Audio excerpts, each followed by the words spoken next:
In the interest of disclosure, our review copy of The Last Guardian was provided by Sony. So I'm gonna be honest, I never thought I would ever write this review.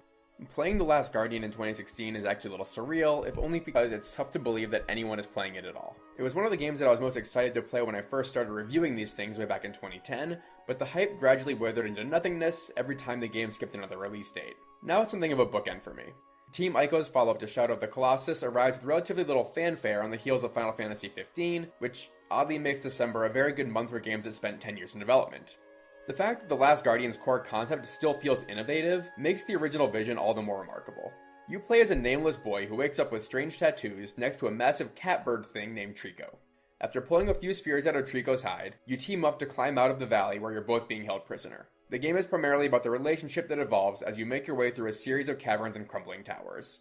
That relationship is also what makes The Last Guardian unique. Most mainstream video games are power fantasies, and even the ones that aren't are built around the concept of cause and effect. You hit a button and then something happens as a result. Hit the right buttons in the right order, and you get to move to the next stage. As the player, you're self-reliant, which makes you solely responsible for your own forward progress. The Last Guardian flagrantly violates those principles. Without Trico, the boy is helpless, a tiny, fragile thing trapped in a hostile world that exists on a menacing scale. You need Trico's size and strength to escape, while he needs your guidance to figure out where to go next. That means that you spend most of the game persuading Trico to assist you with various tasks. The catch is that while you can issue commands, you don't really have direct control over Trico's actions. There's always a slight delay between your request and his response, and since Trico's behavior is more cat than bird, you have to learn to be patient while he does things at his own pace. Trico has a mind of his own, and is often more interested in passing butterflies than he is in you. That independence makes Trico a collaborator rather than a tool, and it makes the relationship much more dynamic than the average NPC interaction. Your stomach drops the first time Trico plucks the boy out of the deathfall, and there's real tenderness in your efforts to calm Trico after a battle.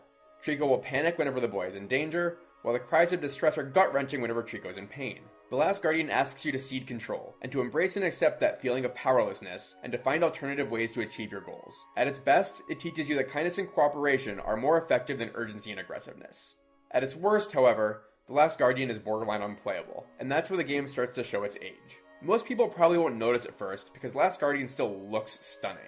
The game lacks some of the photorealistic gloss that distinguishes more recent games, but it more than makes up for that with superb art direction and a cohesive aesthetic. Looking out over the valley conveys an appropriate sense of splendor and awe. The trouble lies beneath the surface. Whatever systems Team Ico built when they first started working on The Last Guardian needed to be overhauled when Gen Design and Sony Japan shifted it to the PS4, and many of the game's mechanics do not seem to have the intended level of refinement. That's particularly true with regards to Trico. Thanks to the slight delay, the game rarely gives you explicit feedback when you hit a button. You have to wait a few moments to see whether or not Trico is doing what you asked him to, and in many cases, you'll have to repeat the same request multiple times before he acknowledges your presence. That would be fine if you could trust the game to follow through, but unfortunately that's simply not the case. Though the delay is often deliberate, because it makes button mashing counterproductive and forces you to be more gentle, at other times it's all too clear that something has gone haywire. Trico will paw at the ground while lowing like a feathered cow, but you won't be able to get him to do anything productive, as if he's stuck in a loop that reduces him to a collection of affectionate animal ticks. Thanks to unclear objectives, missed triggers, and a general lack of precision, Trico will frequently do the wrong thing even when you've done everything right to get up to that point. Since it can take several minutes to coax Trico back into the proper position, large chunks of the game are wasted on repeated attempts at simple puzzles. After enough repetitions, it starts to feel as if your input is negligible. You become a bystander, waiting idly as the game amuses itself, like a hostage in what is supposed to be a symbiotic relationship. That's the problem. Despite the unique mechanics, The Last Guardian is still a puzzle game, which means that there are still linear obstacles to overcome. If Trico's not cooperating, there's not a whole lot you can do to move things along. When the game breaks, it breaks in an obvious and frustrating fashion. At one point, I tried to get Trico's attention for several minutes without getting any kind of response, eventually reloading the checkpoint in desperation.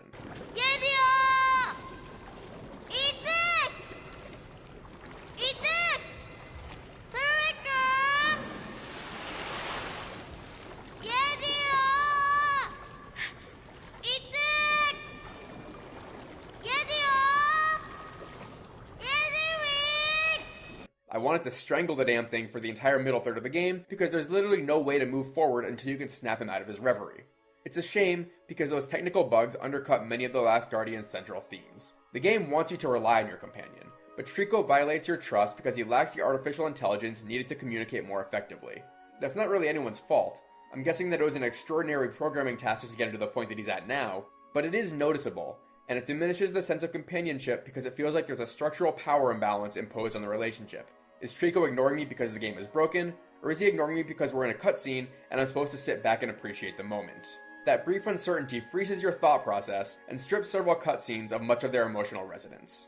Thankfully, the game's climax is a triumph at nearly every level. A harrowing thrill filled with terror, optimism, and loss that pays off almost everything that has happened up to that point. It does a lot to redeem the mechanical aggravations. Team Ico is able to create beautiful moments without the use of words, and I was able to walk away from The Last Guardian convinced that I'd participated in something special. I'm glad the game exists, and I'm glad that I had the opportunity to play it. I just wish I didn't have to wade through so many petty annoyances to get there. The Last Guardian is supposed to be contemplative, but reflection is difficult when your blood pressure is in the stratosphere. That's why I like the game more now than I did while I was playing it. With the benefit of hindsight, many aspects of the game are memorable and revolutionary, and the stuff I didn't like becomes less important. At this point, I know The Last Guardian will stick with me for a while. I'm not even sure whether the boy or Trico is the actual Guardian. You can make a plausible case for either, and it will be fascinating to have that conversation.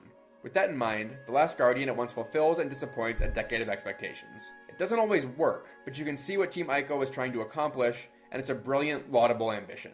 The Last Guardian makes you feel, and it makes you think, and in that regard, Fumito Ueda is still years ahead of the competition.